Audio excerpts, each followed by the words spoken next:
Assalamualaikum warahmatullahi wabarakatuh.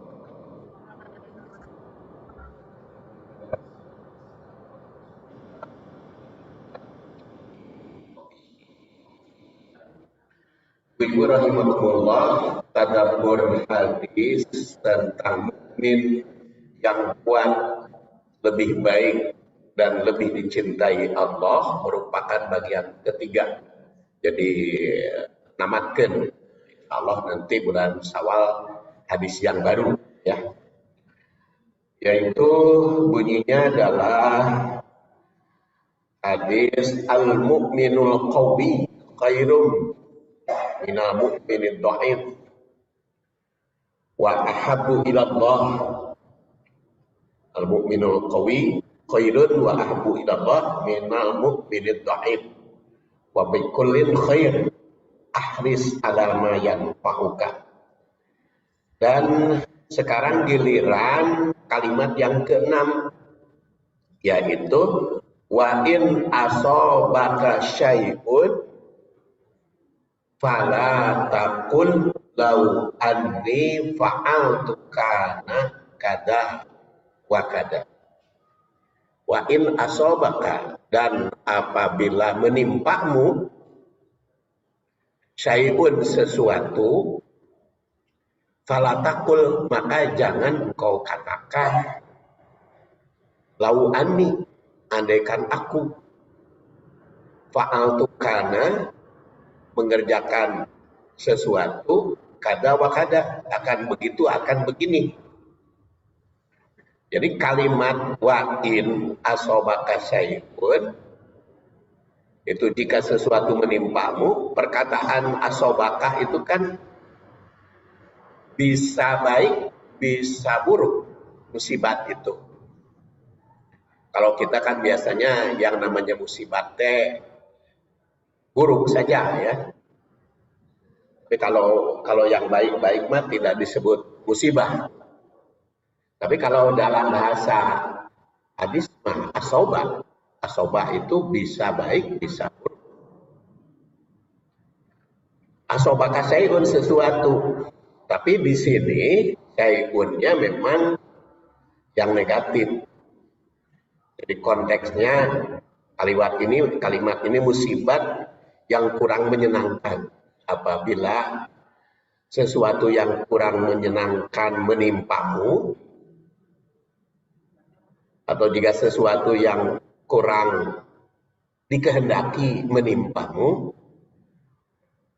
padahal sudah berusaha sebaik mungkin, ternyata hasilnya tidak menyenangkan, tidak sesuai dengan apa yang diinginkan.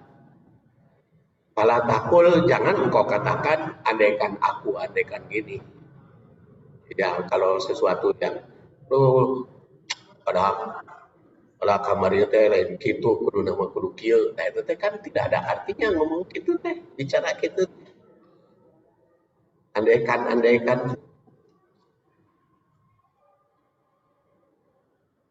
Jadi kalimat ini mengandung arti musibat yang kurang menyenangkan bisa terjadi, itu tentu saja kepada siapapun bisa terjadi, baik kepada yang usaha baik maupun usaha kurang baik.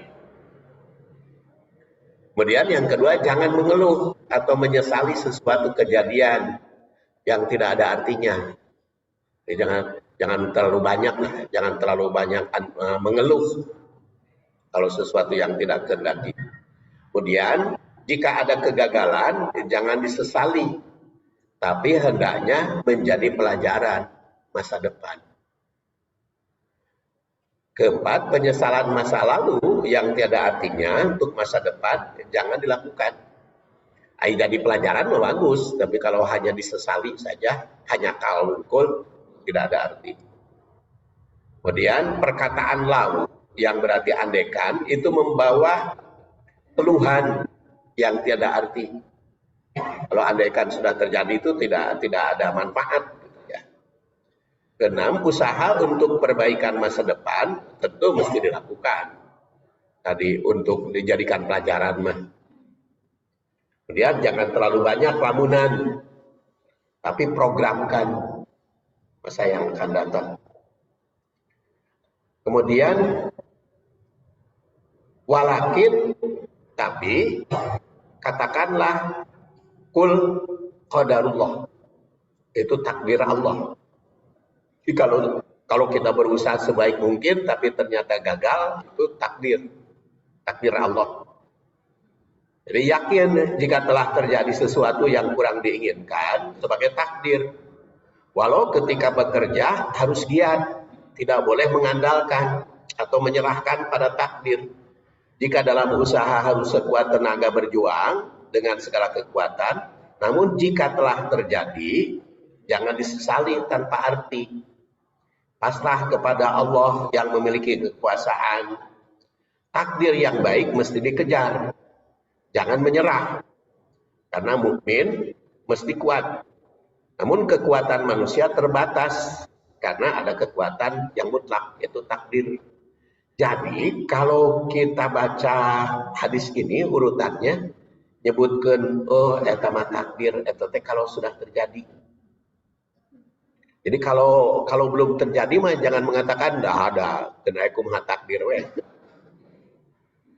Jadi kalau belum usaha jangan mengatakan kumaha takdir.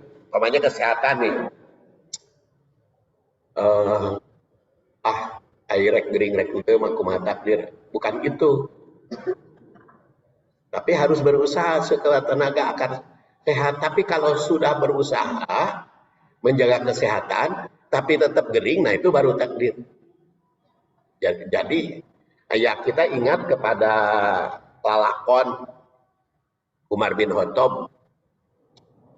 Jadi ketika Umar bin Khattab membawa para penggawanya, para pembesarnya ke negeri Syam,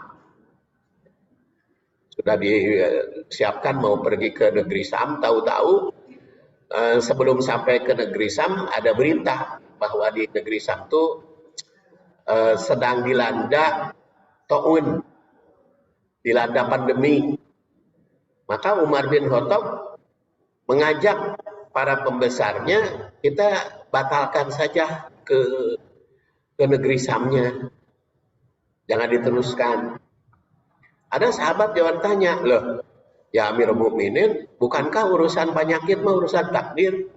Maka kata Umar bin Khattab, ya mari kita jauhi takdir yang buruk, kita ambil takdir yang baik.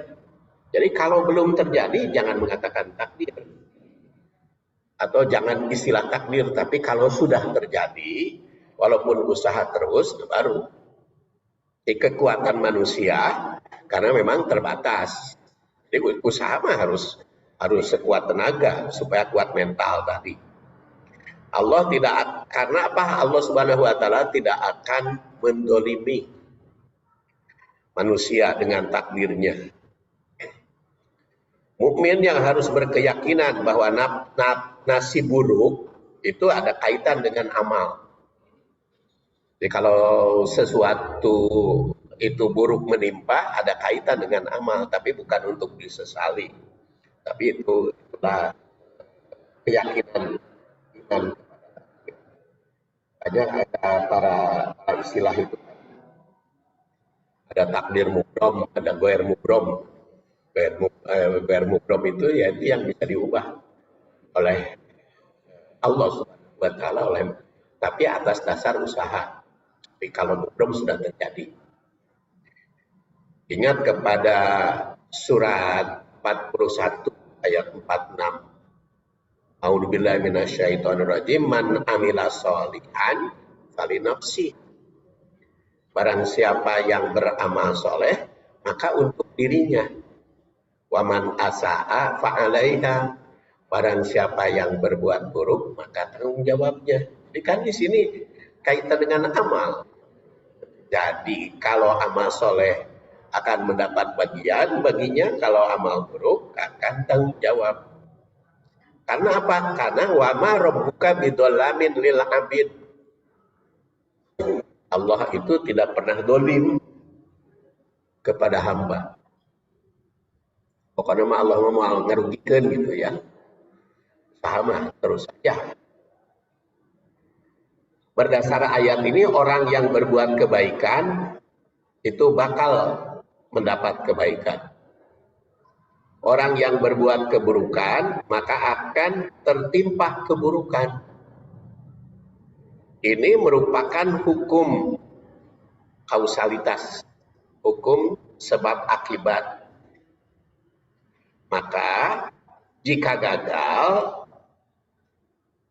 dipersilahkan untuk introspeksi, tapi bukan disesali. Jadi boleh dijadikan pelajaran, tapi bukan untuk disesali. Takdir Allah itu memang sangat bergantung pada Allah, tapi Dia tidak pernah dolim.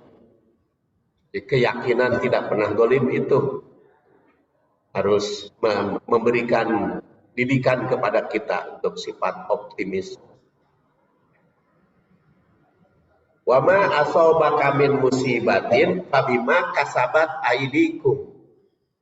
Apa yang menimpamu suatu musibah, maka itu hasil usaha tanganmu.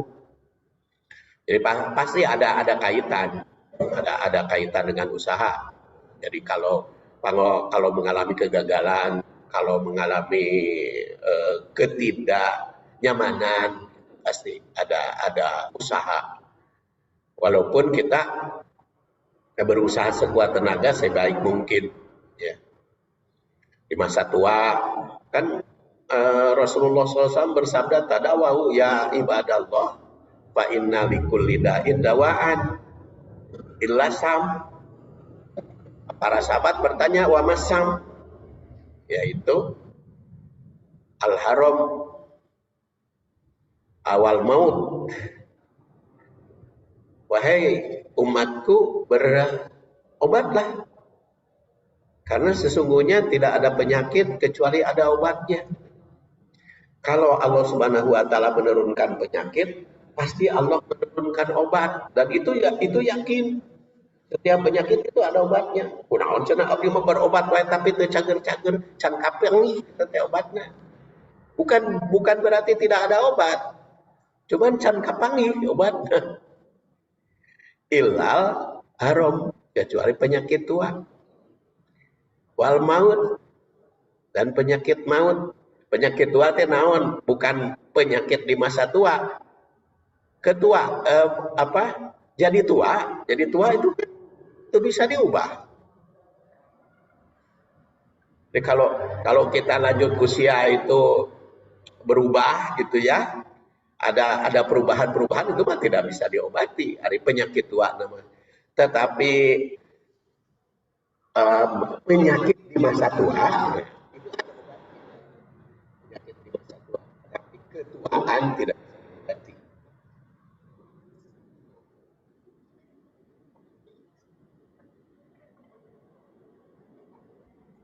Bulan?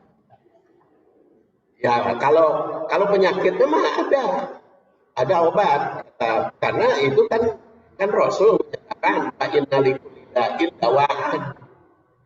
Karena setiap penyakit ada obat, itu kita yakini benar. Jadi kalau kita berobat ke cager-cager, itu bukan tidak ada obat, bukan. Ngan kapang ya obatnya belum ditemukan oleh kita. Makanya kan berobatnya harus ganti pindah. Kalau istilah anak saya mah perawat kan holistik ya obat.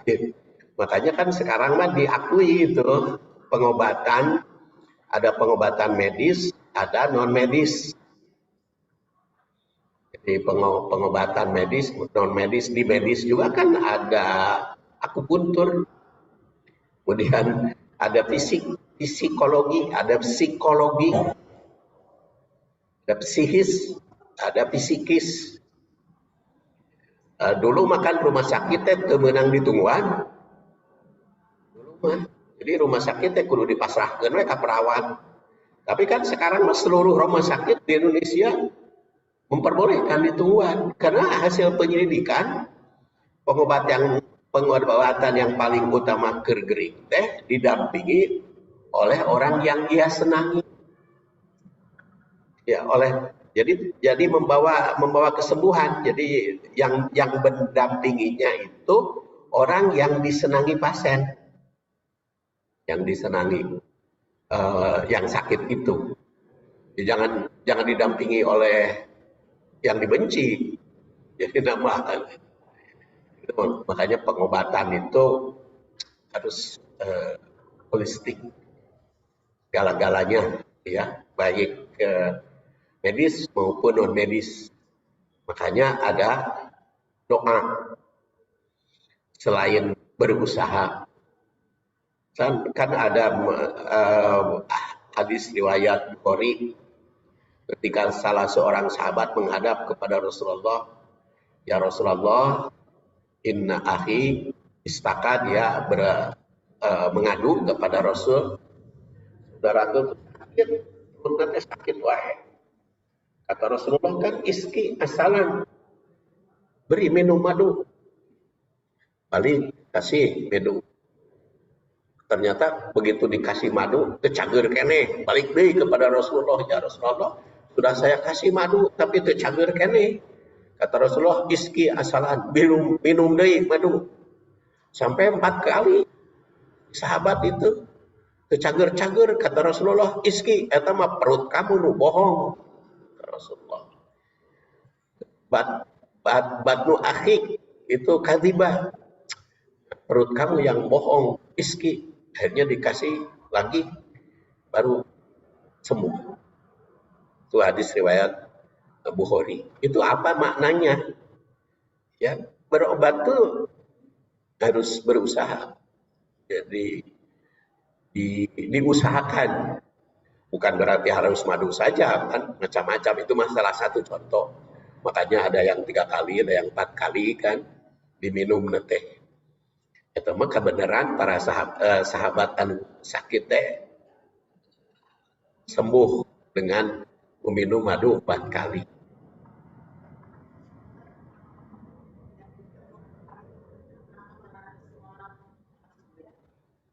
Kalau penyakit nama enggak, tapi ketuaannya kan pasti.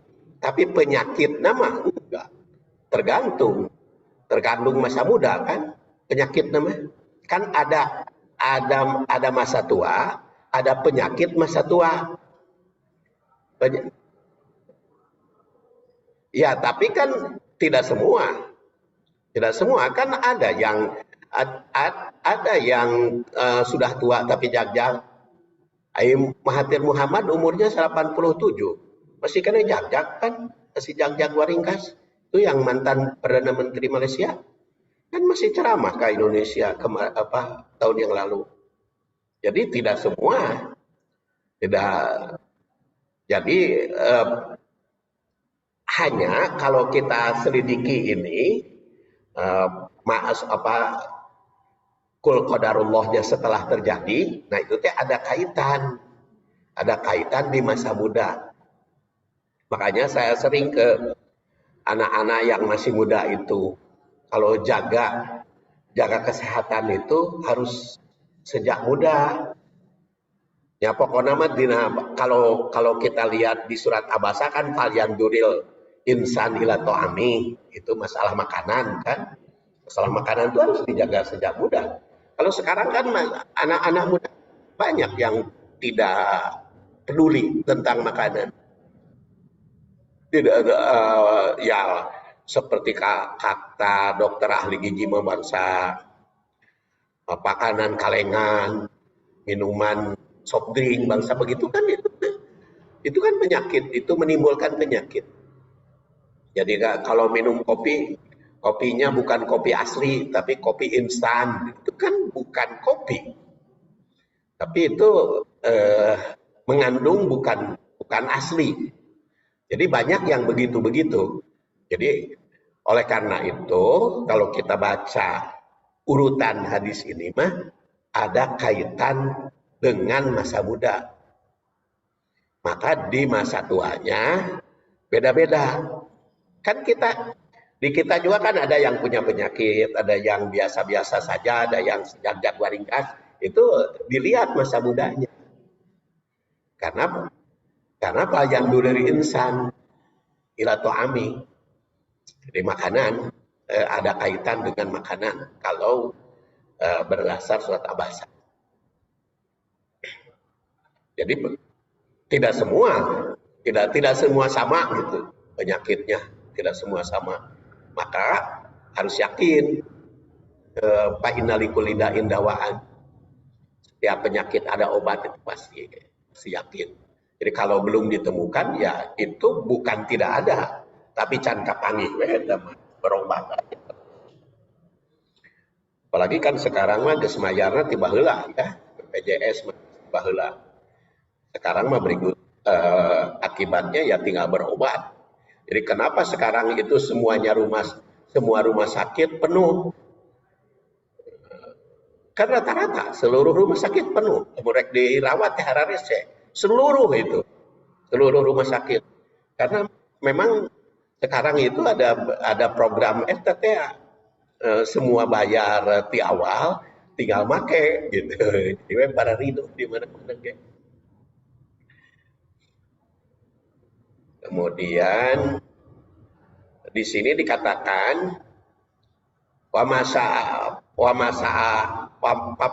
jadi jangan sampai lau ani wa masa fa'ala, tapi dijadikan pelajaran boleh ya, yang meliput. Jika dia berkehendak sesuatu, apapun kan bisa terjadi. Jadi jika mengalami kendala, jangan menyalahkan diri sendiri. Tapi ada kekuatan di balik lahiriah. Jadi kecuali kalau ibu itu dari dulu berusaha sekuat tenaga, tapi ayah wae, nah itulah takdir pada Allah Subhanahu wa taala. Tersirat pada kalimat ini, usaha terus-menerus sebaik mungkin, tapi ketentuan Allah mesti diterima. Dua, manusia punya rencana, Allah menakdirkan. Karena kekuasaan Allah dikaitkan dengan usaha manusia, maka berusahalah. Jadi kan sering pertanyaan, hari takdir bisa diubah? Jawabannya bisa. Dengan apa? Ya Allah yang mengubahnya. Jadi semua takdir bisa diubah. Oleh siapa? Oleh Allah diubahnya. Cuman kata Allah, bahwa Allah Subhanahu wa taala itu berkaitan dengan usaha manusia. Innallaha la yughayyiru ma biqaumin hatta yughayyiru. Dan innallaha la yughayyiru biqaumin hatta yughayyiru. Jadi Allah Subhanahu wa taala itu pada dasarnya menurunkan nikmat, dan nikmat itu tidak akan diubah oleh Allah kecuali ada kaitan dengan usaha manusia. Makanya contohnya juga di dalam urusan usaha manusia itu Firaun dicontohkan oleh Allah Subhanahu wa taala kan memiliki kenikmatan yang hebat, kekuasaannya sampai siapapun tidak ada yang protes, itu murid. Apapun yang kebijaksanaan Firaun selalu dilaksanakan. Tapi karena dia durhaka kepada Allah, menipu rakyat, dia jatuh. Jadi itu jadi Firaun. Jadi kuasa apa? Contoh Firaun.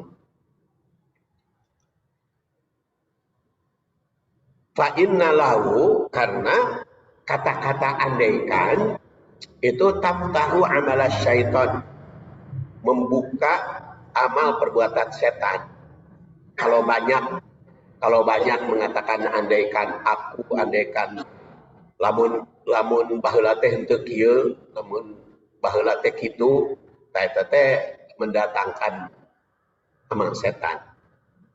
Di pada pengunci hadis ini tersirat larangan untuk banyak dengan kata-kata andaikan yang hanya berisi lamunan atau ilusi yang tiada arti, dan mengandung perintah punya program yang jelas menyusun kekuatan. Allah juga berfirman setiap mukmin itu siap siaga menyusun kekuatan. Wa a'iddu lahum mastata'tum min quwwah. Siapkanlah olehmu mastata'tum min quwwah, sesuai dengan apa yang kamu mampu tentang kekuatan. Wa min ribatil khayl, pasukan berkuda yang membuat musuh segan. Adu Allah wa aduwakum, jadi musuh Allah dan musuh kamu itu segan. Wa akhirin min dunihim ta'lamunahullah, kamu tidak tahu, la ta'lamunahum Allahu ya'lamuhum. Wa ma tunfiqu min syai'in fi sabilillah yuwaffa ilaikum wa antum la tudlamun. Surat Al-Anfal ayat 60. Jadi berdasar hadis ini, kesiapan itu harus selalu. Dan pengunci ayat ini bermakna banyak andaikan itu mengundang setan. Jadi perbuatan itu, setan itu mesti dihindari. Tutuplah peluang setan, godaan setan itu jangan dibuka. Jangan membuka peluang godaan setan. Godaan setan itu selalu membawa kegagalan. Makanya bulan Ramadan menutup pintu setan, salah satu programnya. Seperti saya bahas kemarin di PKSWI hadisnya. Salah satu program kita itu adalah membuka pintu surga, menutup pintu neraka, berogol atau membelenggu setan. Kemudian kuatkan jasmani dan rohani menghadapi setan. Kan geus dibejaan ku Allah ge. Setan teh selalu menggoda kepada keburukan. Geus dibejaan, geus dibocorkeun ku Allah ge. Bahwa setan itu selalu membawa kepada kedurhakaan, kepada kegagalan. Dan cara mengatasi lagi geus dibocorkeun ku Allah. Jadi godaannya gini-gini kan udah dalam surat An-Nisa, dalam surat Al-Hijr, dalam surat Shad. Bagaimana perbuatan setan itu menggoda manusia dan bagaimana cara mengatasinya sudah dikasih tahu. Makanya kalau kita mengatakan, oh iya mah dasar godaan setan, jadi kayak kieu. Pan setan lagi geus dibeja. Makanya Nabi Adam ketika tergoda setan kan bukan nyalahkan setan kan? Kan Nabi Adam itu karena istrinya tergoda setan sehingga makan uldi, sehingga akhirnya diusir oleh Allah Subhanahu wa taala. Apa kalimatnya Nabi Adam? Rabbana dolamna anfusana wa illam taghfir lana lanakunanna minal khosirin. Pan sudah jelas digoda setan teh istrina teh. Sehingga Nabi Adam kayak ke bawah. Tapi Nabi Adam mengatakan Rabbana dolamna, itu mengatakan ya Allah dasar setan pika sebeleun. Ya jangan menyalahkan dah, memang geus dibejaan di anggalna ge setan mah goreng ti baheula oge geus diciptakeun ku Allah teh. Setan teh selalu bawa keburukan. Nah, atuh kamu tergoda. Makanya Nabi Adam Rabbana dolamna, kami yang mendolimi diri sendiri. Ya, abdi teh makan eta teh bukan salah setan, da geus dibejaan. Tapi dah dolim pada diri sendiri. Ayo orang makan lamun berbuat salah teh, dasar godaan setan jadi kenapa? Nyerahkeun setan. Cek setan teh meureun pan kamu kasih tahu bahwa saya itu mendorong kamu kepada kegagalan. Ah itu bedaek gitu cek setan teh. Makanya dolamna anfusana. Jadi jangan kalah oleh setan. Sekarang kita takwil hadis. Satu orang mukmin yang kuat lebih baik dibanding mukmin yang lemah. Nah, al-mukminul qawi. Mukmin yang kuat lebih dicintai Allah dibanding yang lemah. Oleh karena itu, jika ingin lebih baik dan lebih dicintai, jadi mukmin yang kuat. Kuat dalam bidang apa? Dalam bidang segala hal, jasmani, rohani. spiritual, sosial. Mukmin yang kuat itu lebih baik. Kita menghadapi bulan Ramadan, mukmin yang kuat itu lebih baik dibanding mukmin yang lemah. Makanya begitu Ramadan hadapi yubashiru,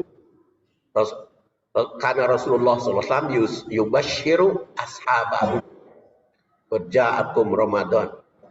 Rasul Shallallahu Alaihi Wasallam itu membuat sahabatnya bergembira untuk menghadapi Ramadan. Karena dengan kegembiraan kan kita optimis. Yang kegembiraan itu persepsi positif. Persepsi positif itu akan tenang. Ya tapi gering, ya geringnya tenang, depan bisa dikodok gitu. Ya abdi mah begitu Ramadan teh bisa saum, tenang, pan cekuraan oge. Pak Indah tuh binaya min ukhor. Gak usah sedih kalau ternyata pas Ramadan teh tekuat saum, pan Pak Indah tuh binaya min ukhor. Jadi tetap aja bergembira. Walaupun datang Ramadan ge, rek. Nah, itu mah hari acuk lebaran mah beda deui itu mah.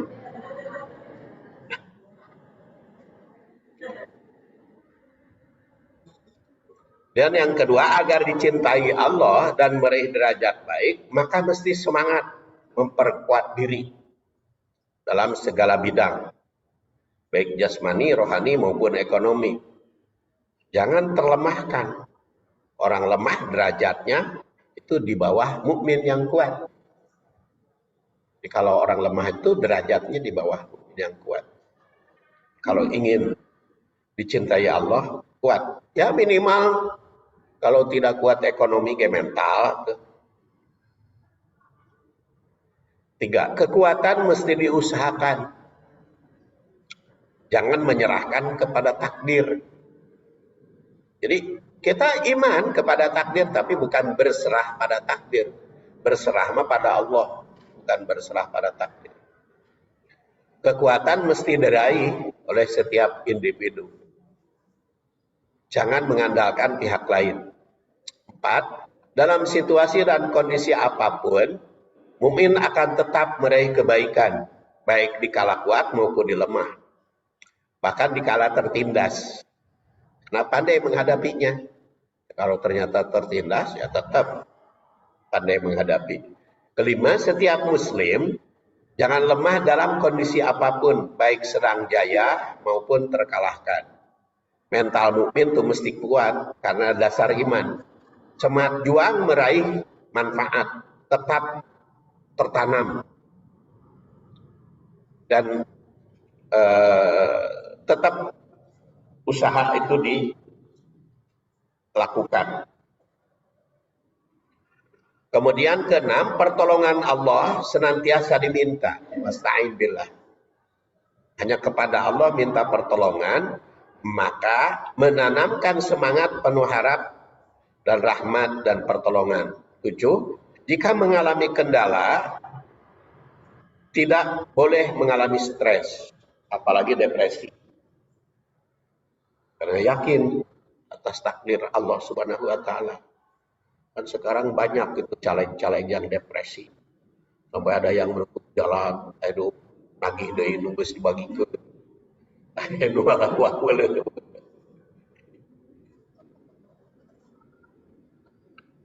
Ya harus siap. Jadi ada kaitan. Kemudian 8, kendala yang dialami tidak boleh membuat lemah mental. Apalagi mengatakan andaikan begitu, pasti begitu, andaikan begini, pasti begini. Atau tidak akan seperti itu. Kendala yang dialami dijadikan pelajaran menghadapi masa depan yang lebih baik, bukan menyesali yang tiada arti. 9, karena kata andaikan itu merupakan pengaruh setan yang suka merayu, menggoda ke jurusan negatif, maka dihindari. Setiap mukmin akan selalu berusaha menutup peluang setan untuk menggoda. Godaan setan itu selalu dihindari, dikunci hingga tidak tergoda. dalam situasi dan kondisi apapun. Kemudian tatbiknya, pendidikan keimanan itu mesti menanamkan jadi mukmin yang memiliki kekuatan. Jadi jangan menanamkan kepada mukmin itu lemah.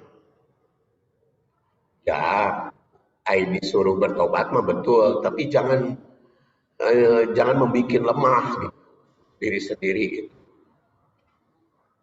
Karena apa? Al-mu'minu qawi khairun.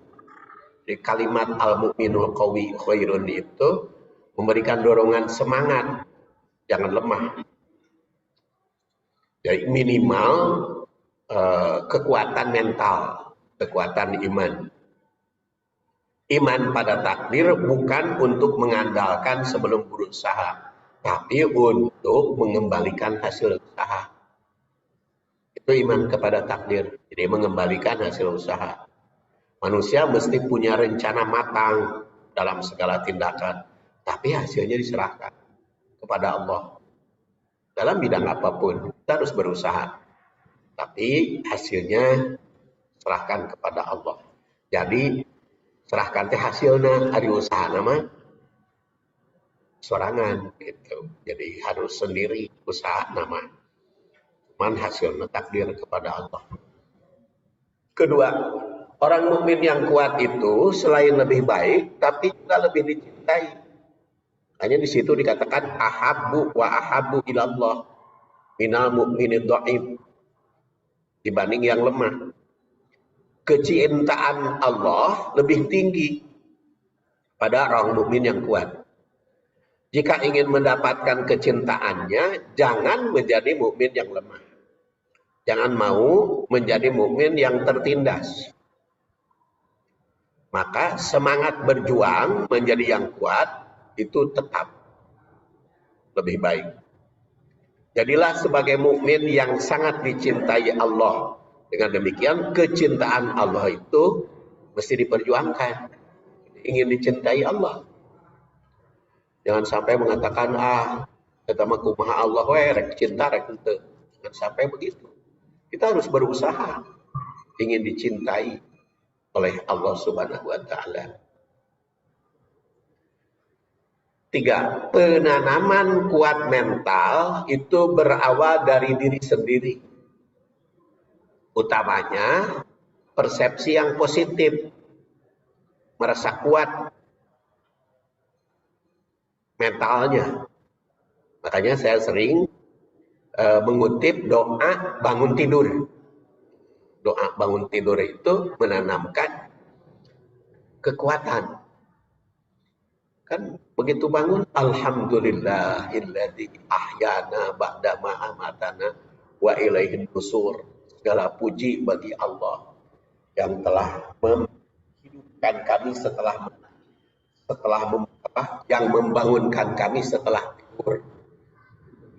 Bangun bahagia. Udah ngambek itu bangun.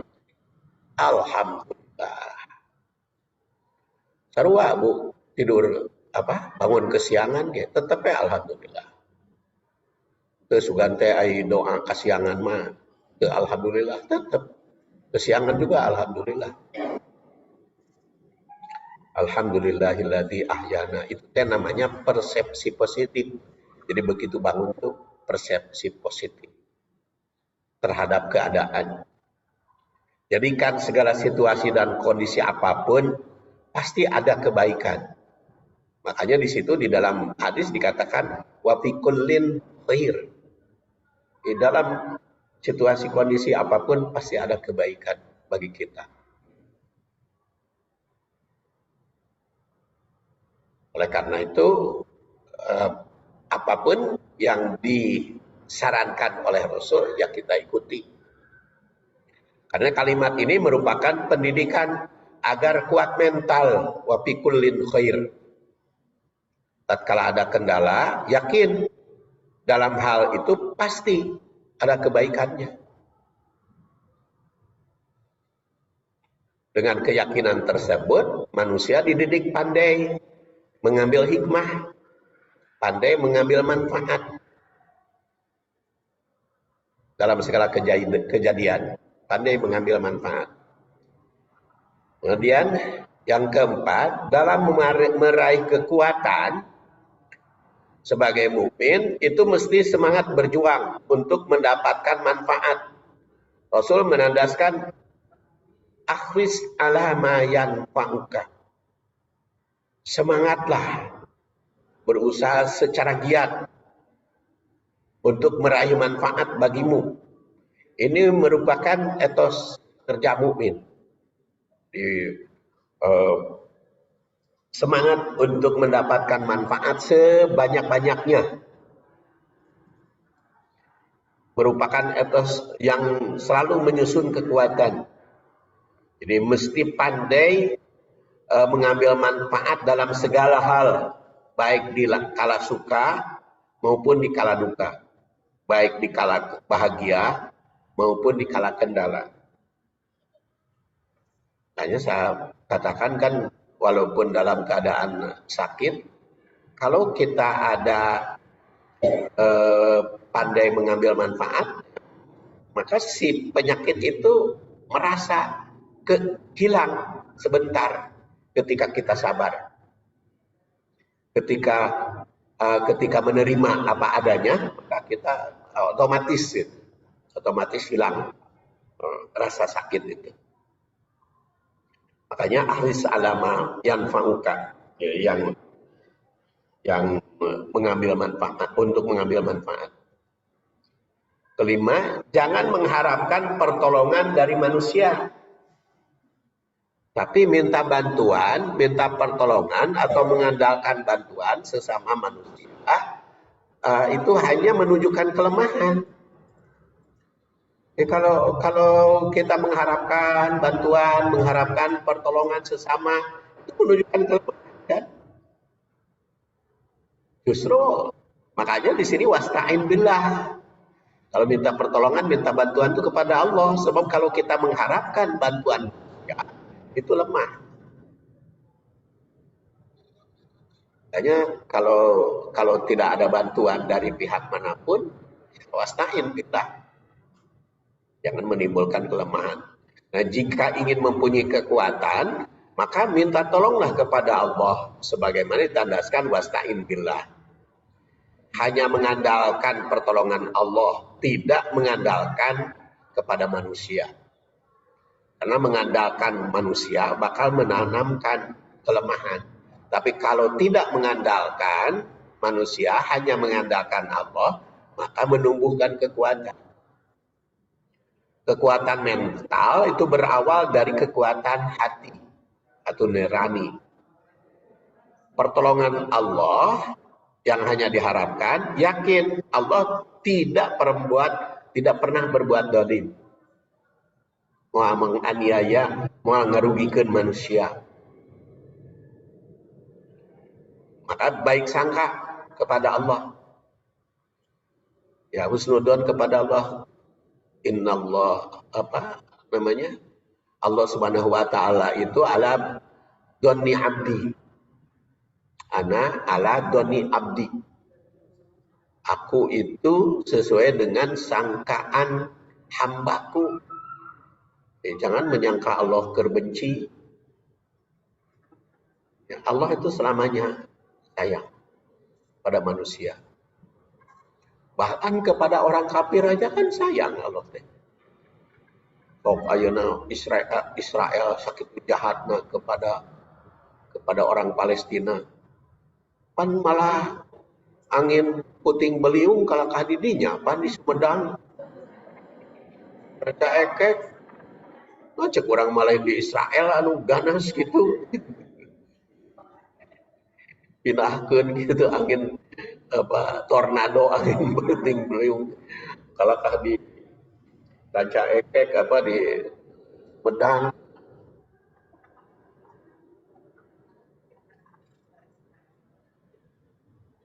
Ya kan Allah Subhanahu wa taala sudah menjawab kan?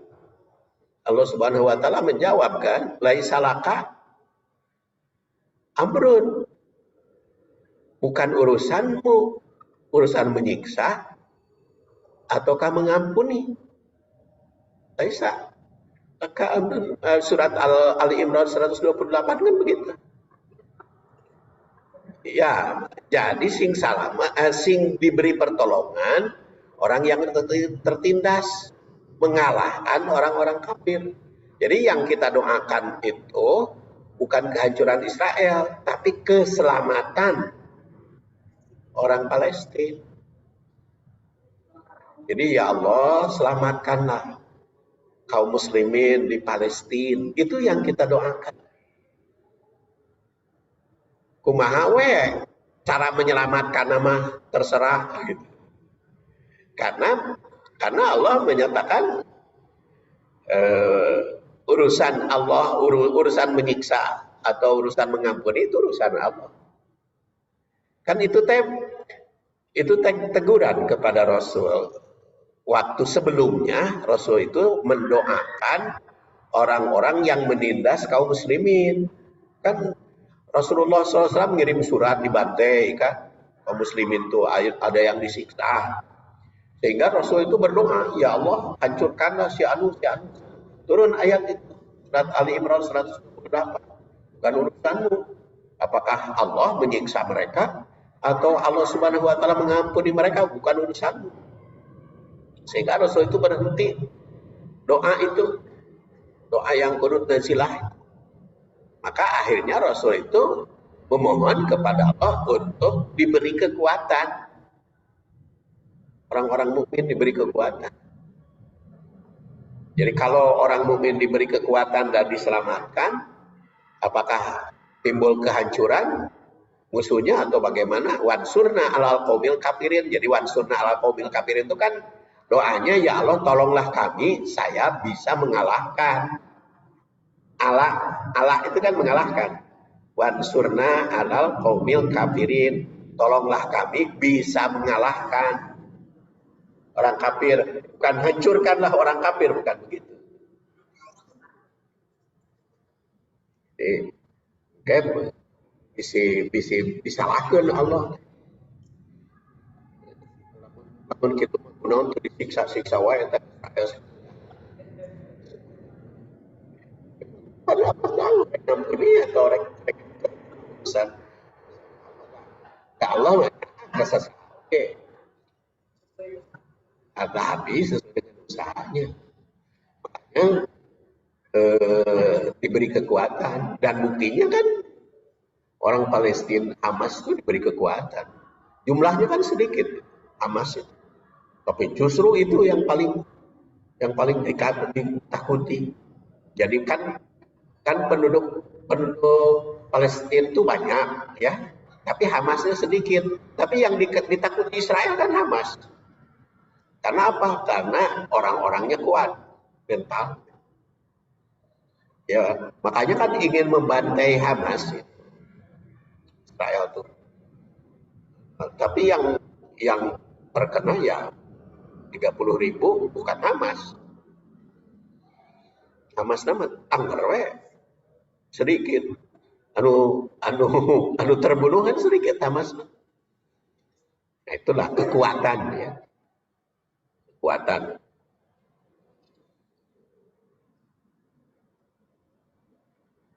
Kemudian yang keenam, keyakinan bahwa diri sendiri merupakan orang kuat, bukan orang lemah, itu ditekankan oleh Rasul. Wala ta'jaz.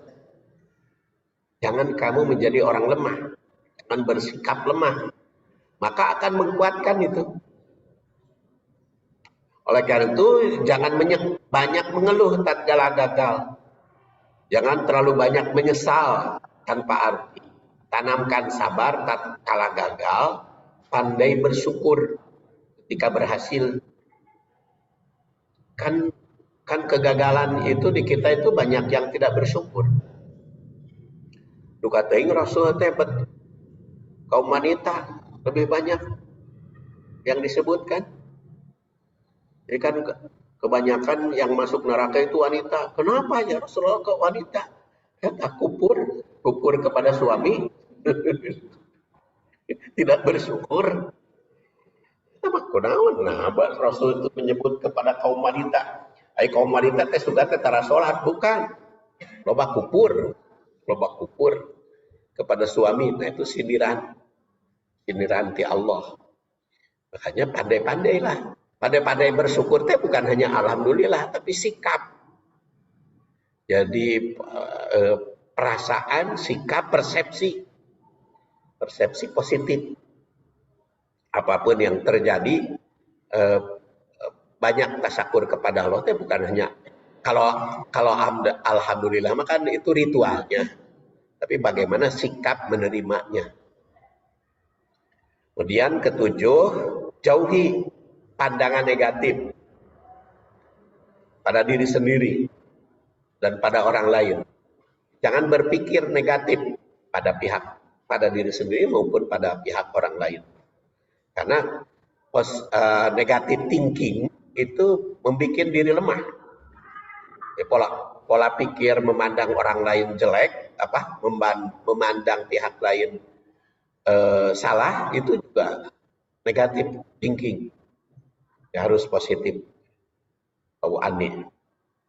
Kemudian ke-8, usaha semaksimal mungkin, sebaik mungkin. Tapi jika tetap ada kendala, maka katakan qadarullah, takdir Allah. Walakin kul qadarullah wa masya'a fa'ala. Kemudian ke-9, jangan banyak lamunan atau bayangan yang tidak akan terlaksana. Sehingga memunculkan perkataan andaikan. Rasul bersabda, fa inna lau tabtahu amala syaiton. Jadi perkataan lau itu menimbulkan amal setan, yaitu yang menanamkan tulul amal. Terlalu panjang cita-cita. Dan panjang cita-cita yang tiada berarti itu menimbulkan godaan yang mudah digoncangkan oleh setan. Tamatlah kajian hadis ini, mudah-mudahan ada guna dan manfaatnya. Subhanakallahumma wa bihamdik asyhadu an la ilaha illa anta astaghfiruka wa atubu ilaik. Assalamualaikum warahmatullahi